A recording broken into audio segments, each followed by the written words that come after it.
you know that it gives you relaxation, if you know it helps you focus more, if you know it calms you down so that you can control your day, if not 100%, at least 70 to 75% of your day.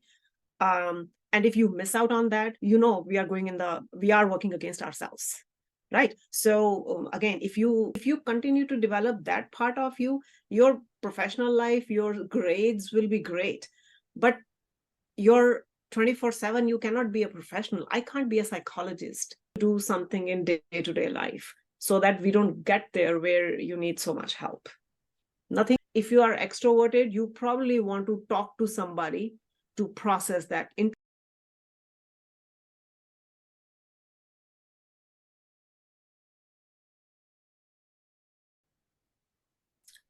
Hello, listeners. I am Prisha Sindhwani, your host and an intern here at Anon Global Foundation.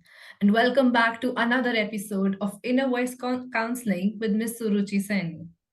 Suruchi ma'am is a psychologist based in the US. She has worked with individuals, couples, and groups presenting with various issues, including life coaching, depression, internet addiction, emotional disturbance, anxiety, and many more. Welcome to Anon Streams, ma'am. We're glad to have you here with us. Thank you very much, Prisha. It's always a pleasure to be here. Excited for today's session. How do you feel today, ma'am? I am feeling good. Thank you. Just relaxing a little bit more because holidays are over. So I'm just trying to take a breath so that I can focus more on work. How about you?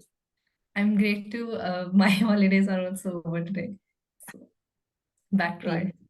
Yes, great. Listeners, today we'll talk about something we all wholeheartedly love, something we happily devote our time to, something we can probably do all the time. Today we will talk about our hobbies, our passions, and we'll get to know the impact our hobbies and passions have on our mental health. Isn't it exciting? So it's only fair we start with first introducing what we like and how it impacts our life. Ma'am, what are your hobbies and how do you think they support you? My hobbies, the one that I really, really love and pretty much can't do without is meditation. It could be 5 minutes to 30 minutes per day. And I also like to spend a lot of time in nature because I think we came from nature, we are going to go back to it. So, and there is a lot of literature which proves that when we are in tune with nature, inside nature and external, which means trees, plants, and animals and everything, we are better off when it comes to, feeling a little bit in control and knowing our needs and what do we need to do in a day. So going back to the answer, definitely meditation, spending a lot of time in nature. I love walking, driving, and on the other hand, I like reading a lot, especially when it comes to the science of mind yoga, the science of psychology, and the science of neuroscience, because I think they are so closely related with each other. They are totally intertwined. So I like reading about that. And yeah, I like to read a little bit about what is happening in the world, but that's not my top priority. And I like singing. I think I'm a decent singer. Wow, that's quite interesting. Mhm. How do they help you in your daily life? Like how do you think that it's great to have whatever hobbies you have, like singing and reading?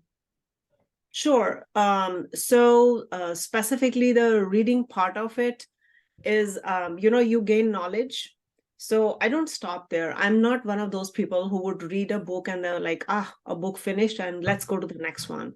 I like to read a chapter and then I like to think about it. And I'm mostly a nonfiction reader. So if somebody has written a good book, I would like to think about it, that how it can help me, my friends and family, and of course, my all clients and anybody that I try to reach out to. So I really like to process what I read, even if I'm reading about food psychology, like what food helps my mind or what food has impact on my mind. I still want to think about it. and I try to check the sources that it is correct and it is really helpful or not. So that I like to do, and it helps in that sense. It increases my knowledge, my confidence, and of course, overall well-being.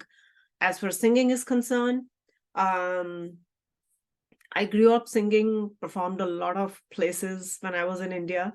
Um, Here, it's more like a karaoke, my friends and family get togethers only. But sometimes I like to sing to myself as well, especially if I feel that my mind is uh, very hyperactive for some reason, stimulated, then singing just calms me down.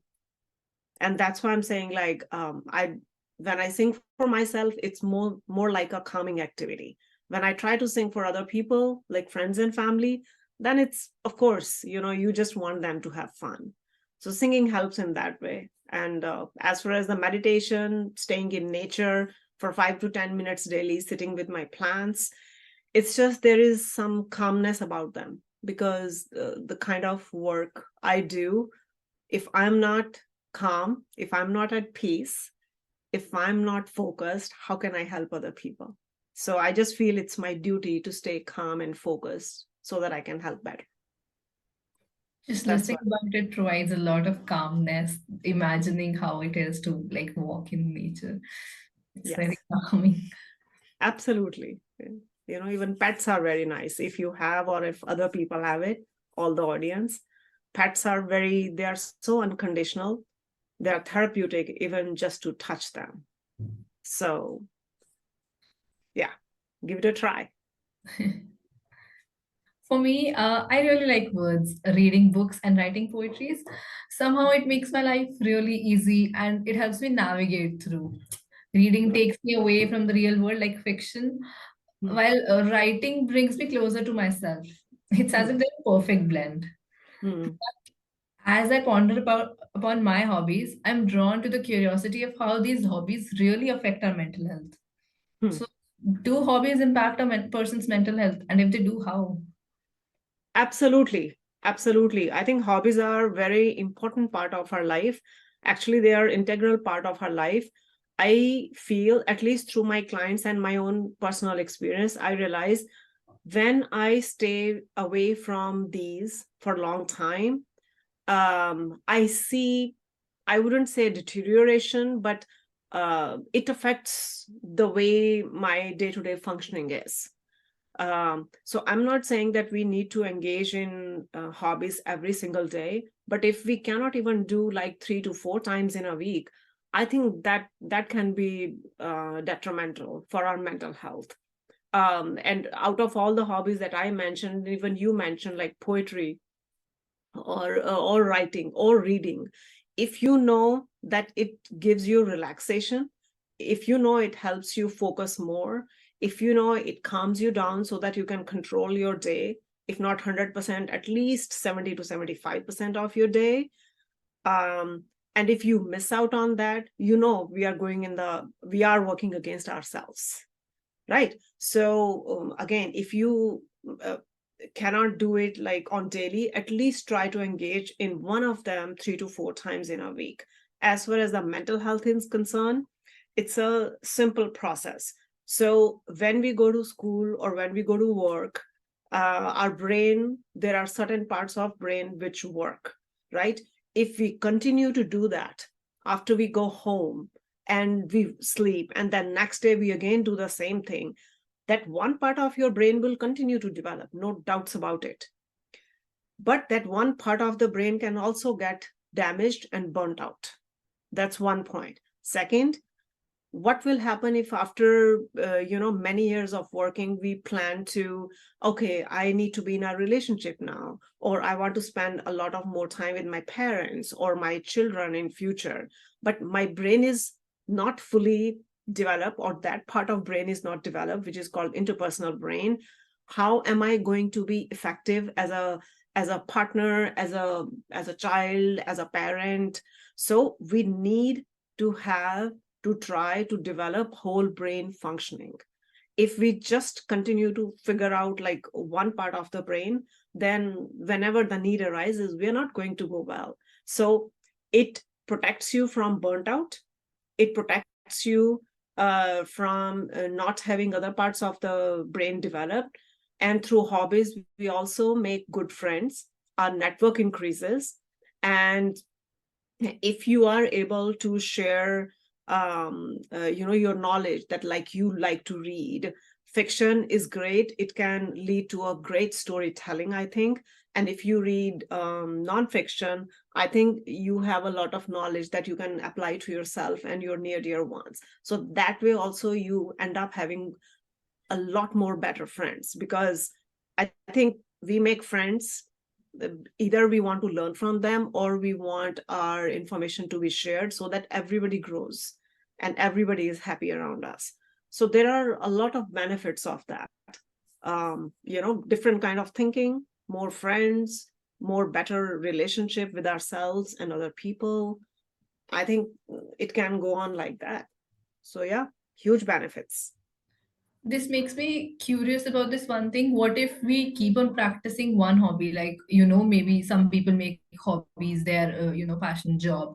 Or, like, I like studying, but what if I keep on doing it every day and like for like 8 hours a day? How will that impact, too much So of studying?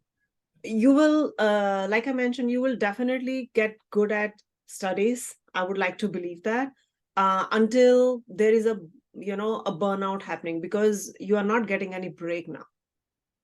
So that is not good for us, because when we are, I call it like brain labor people or physical labor people, right? Even though our mind and body works together, I don't see any difference in that. But if you are going to go, let's say you want to go to you want to do an MBA, or you want to be an artist, or you want to go to medical school, or any profession for that matter, if you continue to develop that part of you, your professional life, your grades will be great. But you're 24/7, you cannot be a professional. I can't be a psychologist 24/7. I do have my friends and family. I do have places where I volunteer. So and some of them have nothing to do with psychology. Intentionally I volunteer at places where it's not that field, right? So that was an intentional decision to switch on and switch off. If we don't do that, our brain is going to get, like I said, burnt out. And burnt out I think I've done a podcast in the past, how compassion fatigue or burnt out affects our brain, and it takes 2 years to recover. Why go that route? 2 years to recover with help, professional help. So we don't need to go into that. Just if we get, let's say, 10 hours, or actually students get 8 hours of sleeping, so we still have about 16 hours of the day. So divide your time appropriately, divide your time very wisely. That 8 or maybe 10 hours of studying, which I can imagine maybe more is needed, but we can always give like a couple of hours to just relax, chill out, etc.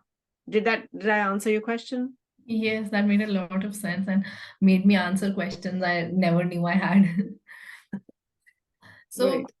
can hobbies help people cope up with challenges like stress and anxiety? Absolutely. They are one of the best stress buster. The only thing that I will say is that if you, let's say you have been studying for 8 hours or 10 hours for that matter, hopefully with breaks every 2 hours. If you're studying for about 10 hours, or somebody is working for 10 hours, try to have a hobby which is off screen. It will help you, because I know our laptops and our iPads and internet and a lot of information available, good information available, it's very, very helpful.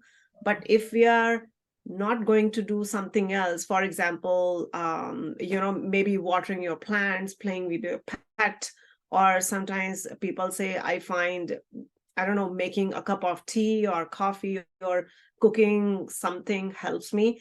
Try to do something which is not related with studying, you know, because it affects our brain, it affects our eyes, our movement, any kind of movement. movement affect us too. So if we continue to sit on chair, please remember it is going to affect our retention, because the blood circulation, oxygen supply is going to go down very quickly. On a side note, we are all supposed to get up every hour and for 5 minutes. If you don't have the luxury to walk around for 5 minutes, stand on your, in front of your desk and just do a stretch or march in front of your desk and then sit down again.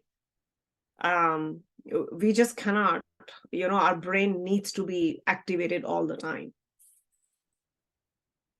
So You've just given me a reason to leave my class after every period. A scientific reason to answer my teachers that this is why I'm going out. right, absolutely. I really hope that, I know school system is evolving very beautifully in India. I really hope they also consider these things, because mental health is not and should not be limited to going for a therapy session or at times meeting a psychiatrist or a doctor for extra help. We really need to do something in day-to-day life so that we don't get there where you need so much help. Nothing wrong with seeking help, but there is always something we can do. Prevention is better than cure. Always, absolutely. Physical, mental health, emotional health, prevention is perfect. So, because hobbies help in stress busting and with anxiety, that makes me wonder if engaging in hobbies can be considered as a form of therapy. Yes, it is. When I meet with my individual clients, or even when I'm doing a workshop or a lecture, I can't recall any lecture or any session where I'm not doing something with my clients. It's not only talk, because I think that's not fair to only have a conversation. If somebody is feeling anxious or stressed, you do want to double check with them that, are you breathing okay? Because if we are breathing from the chest, we are doing shallow breathing. That means our oxygen supply is not good. That means we are also overusing somewhere our adrenaline, which is, our, I call them stress glands. They're good glands, but when we are stressed, they release a lot of cortisol. So it is very, very important to,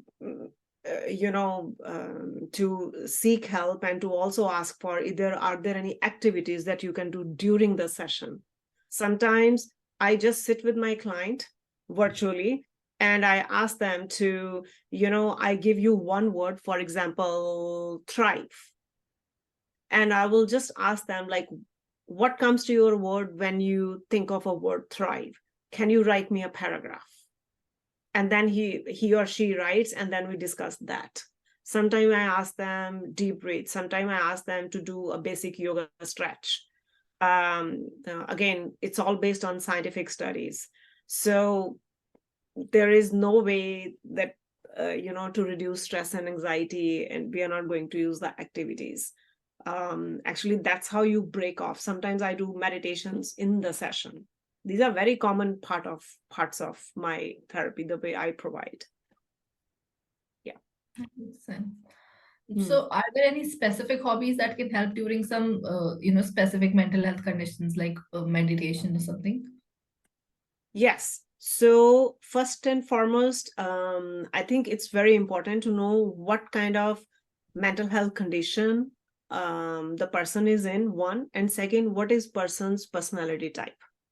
These are two important things which I think we really need to know who we are. So, and I'll explain.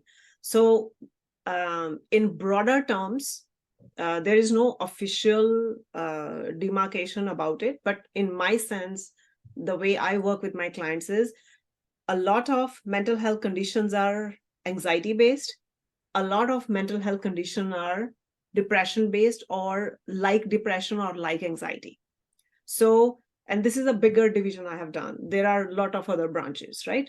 So my take on this is, if somebody has anxiety related situation going on or depression related, then anxiety related any situation, you want to engage in something which is calming down, which works against anxiety, because anxiety makes us hyper. So you want to do activities which are calming, like meditation, singing, stretching. A person who is having anxiety, I wouldn't recommend them to go do aerobic exercise. It will stimulate their brain even further. I will not suggest them to go for jogging. I will ask them to go for a gentle walk. On the other hand, when somebody is on a depression side, then I do tell them go for a good jog, go for aerobic exercise, dance, or play an instrument if you would like to. Go for biking, something which is stimulating. Similar thing, personality kind. If you are an introvert person or extrovert person, a lot of people are in the middle, ambiverts. But if you are introvert, then you do want to see what works for you in that situation, because usually introverted people are they like to read something, or they like to sit by themselves. It helps them. So I would like you to know first what introvert people are like, and if you are that. If you are extroverted, you probably want to talk to somebody to process that. Introvert people think more, talk less. Extroverted people, they like to talk more, they also think. So it's not like their thinking is off or their talking is off, but their priorities are different in their mind, and this is all unconscious. They are not consciously doing that. So, and they both are right. They are good at different things, right? So it is very important to know our personalities, that if I'm feeling a certain way, what can I do? And usually I recommend to have a list ready for each one of us, that what are my hobbies that I know and I engage in, and make a list of it. Because as a psychologist, I know that when we are not feeling well, our brain tries to cheat us. Sometimes the thoughts doesn't come to our mind that maybe I can do something, what can I do? And even if we know, sometimes decision making is very poor in stress and anxiety. That's very common symptom, right? So if you have a list hanging in somewhere, or a post-it in front of your wall, you won't have to take like big decisions. You look at it, I'll do this today, and just go do it. And surprise, surprise, you will start to feel better within no time. But that effort you have to make. Think, make a list, post it somewhere, and whenever you need, as and when needed, use it for your benefit. Like when our brains rushing and we are having a hard time making clear decisions, we can do something calming, and the examples you provided. Yes. So how can people identify hobbies that are best suited for their individual mental health needs? Like you suggested about introverts and extroverts. Right. So introverted people would prefer, if not 100%, most of the time, something which they can do in the comfort of their room, hostel, home, wherever they are living, right? Extroverted people probably will feel more comfortable in stepping out and going outside somewhere. Like I said, going for jogging or gym, or going for vinyasa yoga, which is a fast track yoga, right? Or talking to people, friends, family, therapist, anybody that they feel comfortable with. So that's how you can. I think it all goes back to, what do you know about yourself? What kind of relation you have with yourself, and how much you are willing to make an effort to make your present anxiety or depression like symptoms better. If we are always going to look at like somebody will help me and save me, at times people will, but I think the primary responsibility is still ours. That I know I'm grown up enough. I know these hobbies work for me. I know this list of people are my supportive people. Why I am not reaching out? It is our duty to reach out to people that, hey, I'm struggling, we need help, can you talk to me? Or hey, I'm struggling, I need some alone time, can we talk about this? Can I have my alone time for 30 minutes? That's for introvert people. So we do need to know ourselves for sure, our hobbies, our choices, and we do need to make efforts. The first thing I'm doing this week is making these lists. They sound very helpful. Do you Sure. have any tips for individuals who wish to pick up a new hobby to improve their mental health? Tips as in what kind of hobbies or how to do it? Like, how can they inculcate the hobbies and how to Okay. continuously practice them?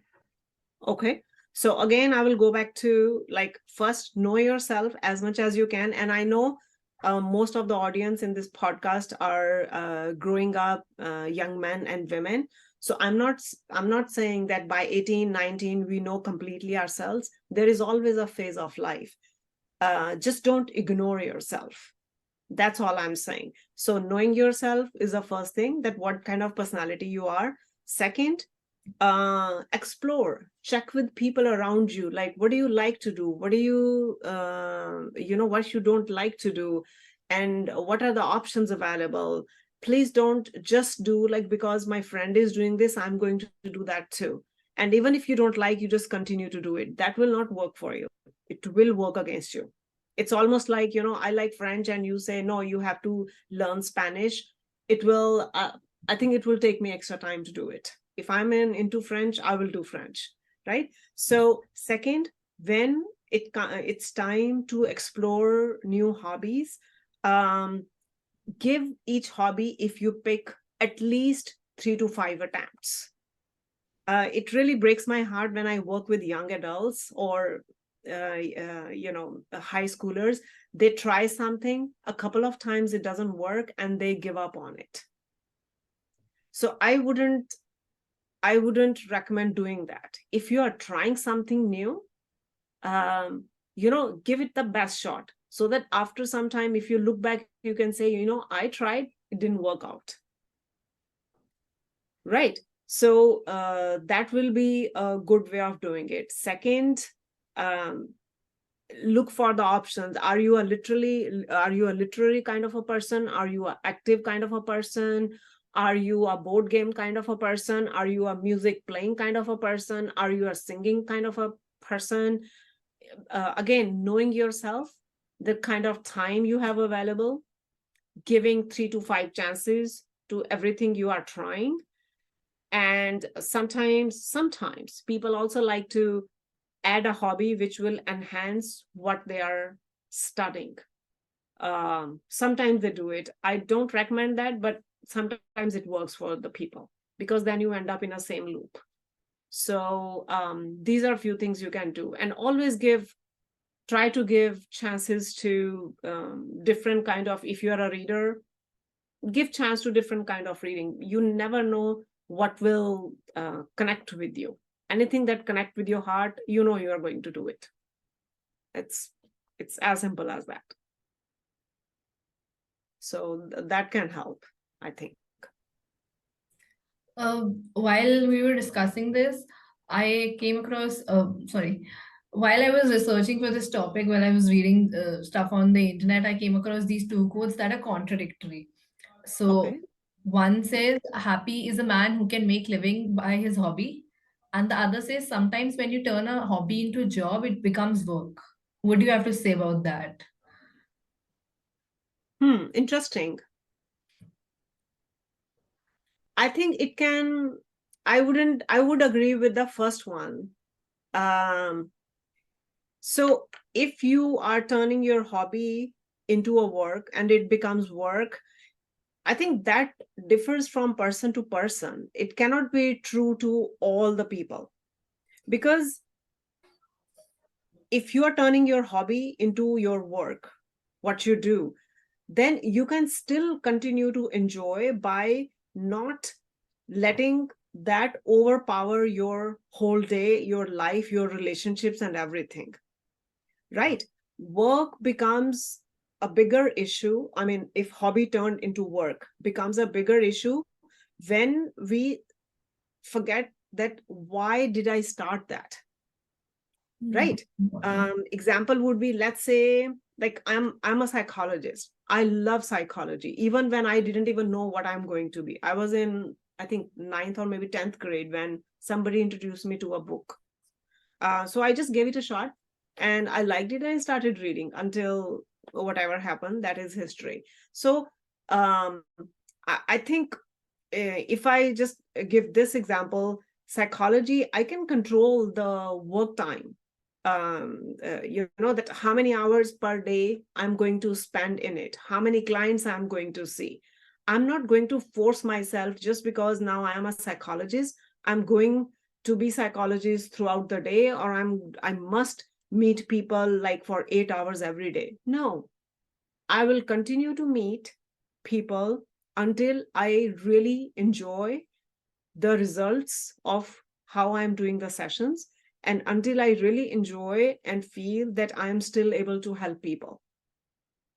Right? So, another example could be a singer. Let's say singing is your hobby, and you want to turn it into profession. Great. You know, go record, make records, get popular, everything. But try your best not to be carried away with it. Still keep some time to sing only for yourself. Still keep some time to read psychology or related topics just to enjoy it. Still keep some time. I think that's where things start to turn into, you know, when we become all professionals and we forget the that Suruchi who loved psychology just for psychology, or that Prisha who loved poetry just to for the poetry, not only to sell books on poetry. So that part. So, like I said, I will still go with the first quote. You know, um, Happy is the man who can make living by his hobby. exactly, it is. Um, yeah, Made a lot of sense to me. So yeah. that was the last question of the podcast today. Thank you so much, ma'am. Thank you for enlightening us on this very fun and interesting topic. It was an honor to have you with us. Before we Thank sign you very much, Prisha. Sorry. before we sign off, would you like to add any closing remarks for our listeners? I would simply say, Prisha, and to everybody who is listening, please do pay attention to your needs. It's very, very important. And once you recognize it, put a little bit of effort when it comes to hobbies. It will help you, like I said, to build more network, to give you some relaxation time. And I can assure you, if you are even slightly relaxed in a day, your attention, your focus, your mental health, your emotional health, and your relationships will be much, much better. Hobbies does play a big part of it. There must be a reason that you know all these industries are flourishing, whether it's traveling or singing, the little champs and all the good stuff happening, right? So please do engage in them when possible. You don't have to do every day, but 3 to 4 times. I think we can figure that out. We can. Yes. With that, we come to an end. Listeners, thank you for tuning in. If you liked the podcast and are interested in similar topics, do consider following an On Global Foundation on all social media platforms. We'll be back with another podcast very soon. Until then, stay safe, stay tuned, and keep practicing your hobbies.